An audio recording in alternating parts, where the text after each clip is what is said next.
네, 김정은 위원장과 트럼프 대통령의 역사적인 두 번째 만남, 종일 뉴스특보로 빠르게 전해드리고 있습니다. 곧 트럼프 대통령도 하노이에 도착합니다. 내일 만찬을 시작으로 드디어 세기의 담판이 펼쳐집니다. 네, 스튜디오에서 이 내용 전문가들과 함께 짚어보도록 하겠습니다. 두 분 모셨습니다. 신범철 아산정책연구원 센터장 그리고 김근식 경남대 교수 나오셨습니다. 두 분 어서 오십시오. 안녕하세요. 네, 트럼프 대통령 우리 시간으로 밤 11시를 좀 넘어서 도착을 한다고 하는데 그럼 현지에서도 그렇게 이른 시간은 아니죠? 예, 그렇죠. 우리하고 2시간 시차니까 9시 넘어서 도착하는 거죠. 아마 트럼프 대통령 출발 시간이 결국 도착 시각과 연계되어 있기 때문에 네. 오늘 밤에 맞춰서 도착해서 하루 자고 내일부터 본격적인 일정을 시작하려고 이렇게 밤에 도착하는, 그래야지 다음 날 일정하기가 쉽거든요. 해외 출장을 가보면 특히 시차가 많이 나는 곳에서는 가장 좋은 게 밤에 도착하는 겁니다. 그래서 네. 쉰 다음에 일정을 시작하는 건데 거기에 맞춰서 도착하는 거로 봅니다.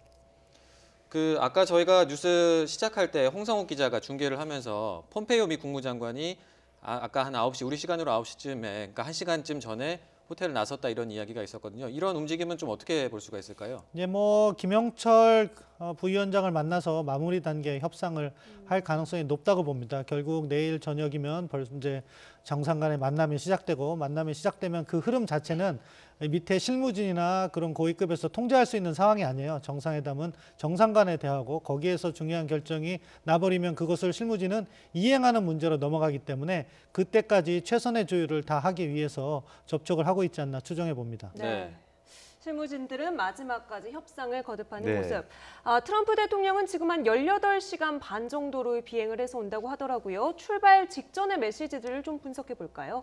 일단 트럼프 대통령은 일단 낙관론을 계속 피력하고 있습니다. 근데 출발할 때 트위터에서도 굉장히 재미있는 결과, 흥미로운 결과, 만족스러운 결과가 나올 거라고 트위터를 날렸고요. 네. 그렇기 때문에 그 전에 또 폼페이오 장관이 이 하노이에 도착하기 전에 미국 언론에서도 인터뷰한 내용을 보면 폼페이오 장관은 조금 더 신중한 태도를 보였다고 한다면 트럼프 대통령은 비행기 타기 전에 굉장히 낙관론적인 이야기를 하고 있어서 제가 볼 때 미국 측의 이제 투탑이라고 할 수가 있는데 네. 대통령은 이 회담이 잘 될 것이다. 이 회담은 성공적일 것이다라는 것을 계속 피력하고 있고, 그것은 국내 정치적으로 지금 트럼프 대통령이 굉장히 야당의 공격과 비난에 지금 몰려 있기 때문에 북한과의 핵 협상에 대해서 일각의 회의론을 지금 잠재우기 위한 그런 식의 저는 낙관론이라고 보고요. 그러나 폼페이오 장관 입장에서는 실무 협상을 총괄하는 네. 총괄 책임자 입장에서는 간단치가 않지 않습니까? 네. 비건 대표가 또 평양 가서 2박 3일 했습니다만 힘들고 지금도 실무 협상을 계속하고 있는데 아직은 결과가 뚜렷하게 나오지 않은 상황이기 때문에 폼페이오 대통령은 좀 기대치를 좀 낮추는 상황에서 네. 상당히 신중한 접근을 하고 있는 것이죠. 그래서 제가 볼 때는 대통령과 국무장관 역할 분담을 잘하고 있다고 생각을 합니다. 네. 그것이 또 북한에 주는 그 메시지는 일정 정도의 채찍과 일정 정도의 당근을 같이 이야기하고 있기 때문에 네. 그것이 최후에까지 마지막까지 합의문을 도출하는 데 있어서는 미국 측은 또 합당한 전략이라고 생각을 합니다. 네, 이렇게 마지막까지 조율을 하려고 시도하는 모습을 이걸 긍정적으로 볼 수 있는 건가요? 어떻습니까? 예, 당연히 그렇게 해야 되는 거고요.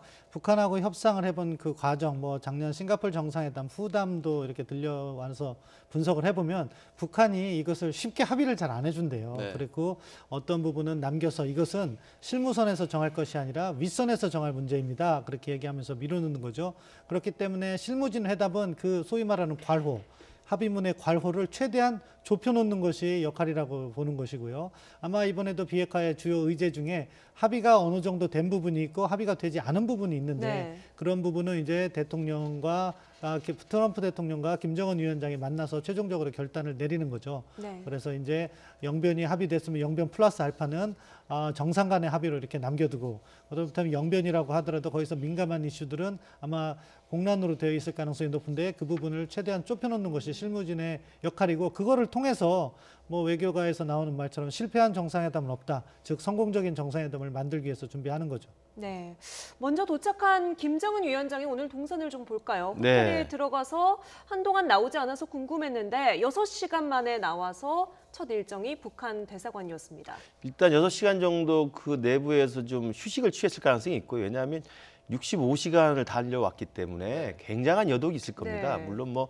전용 열차이기 때문에 편안한 침실과 뭐 아주 아늑한 시설이 있다고 합니다만 그래도 기차를 타고 그렇게 오랜 시간을 가면 여독이 있게 마련이거든요. 예. 그렇기 때문에 아마도 충분히 휴식을 취했고 그리고 이제 사실 우리가 눈여겨봐야 될 게 오늘 오후에 빈 시간을 어디를 할 것이냐를 주목을 했지만 네. 결국 북한 대사관 가까이 근처에 있는 데를 잠깐 네. 다녀온 건데 왜냐하면 김정은 입장에서 보면 오늘은 미리 도착한 날입니다.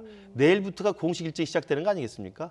오늘 밤에 트럼프 대통령 와야 되고 내일 27일, 28일이 공식적인 북미 정상회담 돌입하는 시기이기 때문에 오늘까지는 미리 와 있는 상황이어서 공식 일정을 소화하기보다는 휴식을 취하고 그다음에 할 수 있는 게 뭐겠습니까? 자기하고 가장 가까운 또 자기가 가장 챙겨야 되고 자기의 가장 지근거리에 있는 북한 대사관을 가서 격려하고 보고받는 것이 제가 볼 때는 가장 합당한 방식이라고 생각합니다. 만약에 그 오후 시간 남는다고 그래서 휴식을 취한 다음에 뭐 베트남 주석을 만난다든지 네. 아니면 무슨 경제 시찰을 간다든지 또 호지민 관련돼서 어떤 유적지를 간다든지 이렇게 되면 이것도 공식 일정이 되는 거거든요. 네. 그러니까 오늘까지는 미리 와서 하루를 땡겨왔기 때문에 아마도 그런 정도의 시각에서 본다면 자기가 가장 챙겨야 되고 가장 가까운 거리에 있는 대사관을 가는 것이 어떤 의미에서 보면 좀 나름대로 타당한 방식이었다고 생각하고 내일부터는 이제 공식 일정을 또 생각을 하겠죠. 네. 그리고 내일 저녁 만찬부터 이제 북미 정상회담이 시작된다고 하니까 내일 또 한나절 이상이 남아 있지 않겠습니까? 그때 또 가고 싶은 동선을 확보하지 않을까 생각을 합니다. 네. 지금 현지 시간은 우리랑 2시간 정도 차이가 그렇죠. 나니까 현지는 한 8시 반 정도가 되거든요. 그런데 말씀하신 것처럼 앞으로 뭐 또 추가적으로 밤에 일정을 나설 가능성은 좀 낮아 보인다 이런 말씀이시죠? 그것도 이제 공식 일정이 아닌 상황에서는 지난 1차 때 싱가포르 회담을 생각해 보면 깜짝 야경을 가서 네. 또 간 적이 있지 않습니까? 네. 그런 면에서 보면 지금 남아있는 시간이 있기 때문에 또 김정은이 결정을 해서 그 하노이 시내에 볼만한 곳을 한번 관광할 수 있겠습니다만 그건 두고 봐야 될 것 같고 어쨌든 김정은 입장에서는 내일 오늘 밤이 지나고 내일 27일부터가 공식적 일정으로 들어간다고 생각을 할 것 같습니다. 네. 네. 이번에도 이 여동생인 김여정 제1부부장의 존재감이 굉장히 돋보였습니다. 일련의 이 비핵화 외교 활동에서 김여정 부부장의 역할을 좀 평가를 해본다면요. 뭐 기본적으로 그간의 정상회담에서 회담에서 나타난 바와 같이 비서실장의 역할을 하는 거죠. 비서실장 플러스 수행비서까지 하는 것 같아요. 네. 뭐 중국에 있는 역에서 담배를 필 때 재떨이를 가져가 오는 그런 모습은 사실 그러니까 의전적인 부분을 가장 총괄하면서 또 김정은 위원장을 곁에서 불편 네. 없이 도와주는 것이 김여정 부장의 역할이다 그렇게 보시면 될 것 같고요. 김정은 위원장으로서는 뭐 누구보다도 가까운 자신의 여동생이 직접 자기를 보필하는 것이 가장 편리하다 이렇게 생각하고 있는 것 같습니다. 그렇기 때문에 계속해서 그 역할을 하고 그러한 역할을 통해서 소위 문고리 권력이 되는 거잖아요. 예. 김여정 부부장의 그러한 위상도 북한 내에서 계속해서 올라가고 있는 거죠. 굉장히 뭐 구두를 신고 빠르게 달려다니는 모습 그리고 활짝 웃고 옆에 있는 다른 수행원들과 좀 미소 짓는 모습 이런 모습은 기존의 북한의 어떤 보좌관들의 역할에서는 보지 못했던 이미지인 것 같아요. 예, 두 가지 측면이 다 있는 것 같아요. 개인적으로 좀 활달한 성격인 것 같아요. 그 움직이는 동선이나 이런 것을 보면 지금도 화면에 나오지만 노출이 잘 되잖아요. 네. 그래서 본인의 스타일이 그런 것 같고 다른 하나는 그만큼 또 김정은 위원장하고 가깝기 때문에 행동에 거리낌이 없는 거죠. 네. 사실 김여정 부부장이 가장 먼저 등장했을 때는 김정은 위원장이 처음에 이제 집권을 해서 물놀이공원 갔을 때 그 도로에서 누군가가 이렇게 지나다니는 게 나왔어요. 그때만 해도 김여정 부부장이 누군지를 네. 몰랐을 때 이 사람이 이런 젊은 여자가 김정은 위원장 동선에서 자유롭게 움직인다는 것은 여동생일 가능성이 높다. 그때도 이미 그런 모습이었는데 뭐 지금도 김정은 위원장의 절대적인 신뢰를 바탕으로 해서 자신의 동선을 자신 스스로 찾아가는 그러한 모습을 보여주고 있다고 봅니다. 네. 김여정 제1부부장이 이제 내일 공식적으로 이제 만찬 일정으로 북미 정상회담이 시작된다고 볼 수 있을 텐데 내일 이 자리에도 배석자가 2명씩 오는 걸로 알고 있거든요. 이 자리에 김정은 위원장과 함께 김여정 제1부부장도 같이 배석할 가능성이 있을까요? 예, 높다고 봅니다. 미국 측이 발표가 됐다고 하는데 폼페이오 국무장관과 믹 벌베인이 비서실장 대행이에요. 네. 그렇다면 한 명은 협상을 담당하는 국무장관, 한 명은 비서실장이기 때문에 북측도 협상을 담당하는 김영철 부위원장과 김여정 부부장이 올 가능성이 높다고 봐야겠죠. 네. 뭐 미측의 파트너를 바꿔서 존 볼튼이 당초 뭐 안 온다 이야기가 있어가지고 멀베인이 비서실장이 사실은 원래는 급이 높지 않습니다. 네. 켈리 비서실장이 나가면서 갑자기 그 역할을 하기 때문에 그렇게 해서 고위급은 아닌데 멀베이니가 나간다면 그 자리를 존 볼튼이 채우고 그러면은 이쪽 배석자도 김여정 부부장이 아니라 리수용 부위원장이나 이렇게 바뀔 가능성이 있는데 현재 발표된 미국의 참여자를 보면 김여정 부부장의 참석 가능성은 높다고 봅니다. 네. 네. 볼턴 비서관이 이번 수행단에 포함이 됐느냐 안 됐느냐를 네. 보고 좀 혼선이 있었습니다. 있고 없고 어떤 의미의 차이를 가지게 되는 건가요? 근데 이제 사실 공식적으로 생각해 보면 북한과 미국의 정상회담을 하는데 백악관의 NSC 안보보좌관이 참석 안 하는 것도 사실은 이상한 거거든요. 네. 물론 이제 그 과정에서 지금 북핵 협상에서 이 존 볼턴이 갖고 있는 이 강경 매파의 성격이 조금 이제 좀 목소리가 좀 소외됐다. 예. 그다음에 정책 결정 과정에서 좀 빠졌다는 이야기가 나왔습니다만 그랬든 안 그랬든 간에 그래도 불구하고 대통령의 공식 행사로서 정상회담을 오는데 백악관의 안보담당 보좌관이 빠진다는 건 사실은 좀 이례적이거든요. 예. 그러면서 보면 오히려 정상적으로 참석하는 게 맞다고 보고요. 다만 참석을 하되 그 참석한 과정에서 이후 1박 2일 동안의 이 정상회담 과정에서 실제로 볼턴 보좌관이 자기 목소리를 낼 것인가의 문제는 차치할 문제입니다. 그것은 결국 대통령이 결정할 문제이기 때문에 트럼프 대통령이 어떤 결정을 하는지는 결국 자신이 결정할 문제이고 다만 볼턴 보좌관은 보좌하고 자문할 수 있는 거기 때문에 그 역할을 할 것이라고 보고요. 그래서 처음에는 빠져 있다가 미리 와 있는 걸로 지금 확인이 됐기 때문에 네. 지금 아까 신 박사님 말씀하신 것처럼 내일 있을 첫 번째 공식 회동과 만찬에 볼턴이 들어올지 안 들어올지를 일단 지켜봐야 될 것 같고요. 지금 애초에 백악관이 밝힌 바대로 비서실장 권한대행이 들어온다고 한다면 볼턴의 자리는 없는 거죠. 예. 그렇다고 한다면 그 부분은 좀 우리가 볼턴의 참석은 인정이 되지만 볼턴의 정책 결정 과정에 개입은 여전히 조금 더 빠져 있는 게 아닌가 이런 생각이 들고 그렇지만 또 내일 만찬 말고도 그 다음 날 하루 종일에 또 회담이 있습니다. 예. 그 회담에는 적어도 확대 정상회담에는 안 들어갈 수가 없죠. 예. 안보보좌관이기 때문에 거기서 또 볼턴의 역할은 또 있을 거라고 생각합니다. 네. 작년에 싱가포르 정상회담도 보면요. 존 볼턴 보좌관이 모두 참석을 했어요. 확대 정상회담이나 오찬이나 참석을 했는데 자기 이야기를 하지 않고 있는 모습이 보였습니다. 그것은 네. 뭐냐? 존 볼턴이 민간인이 있을 때, 그럴 때 뭐 경제연구소에 있는 연구소였을 때, 학자였을 때는 자기 목소리를 100% 내죠. 강경 우파, 그러니까 네오콘으로서의 목소리를 내는데 트럼프 행정부의 국가안보보좌관으로서는 그 범위가 한정되어 있는 거죠. 예. 트럼프 대통령의 정책 방향에 부합하는 방향으로 목소리를 내지 않으면은 지금 트럼프 대통령의 스타일상 언제라도 you are fired, 해고될 수 있는 상황이거든요. 지난번 싱가포르의 모습에서도 나름대로 상당히 자제하는 모습을 보였고 이번에서도 사실 존 볼턴이 독자적인 목소리를 낼 가능성은 극히 낮다고 봅니다. 네. 존 볼턴이 목소리를 낸다는 것은 트럼프 대통령의 지시가 있는 것이다 이렇게 보시면 될 것 같고 따라서 트럼프 대통령의 협상 전술 차원에서 강원 양면 전략을 갖다가 구사한다 하면은 네. 폼페이오가 부드럽게 얘기하고 볼턴 보좌관이 강경한 발언을 하겠지만 그 지침이 없다면은 트럼프 대통령의 가이드라인을 따를 것이다 그렇게 평가합니다. 네.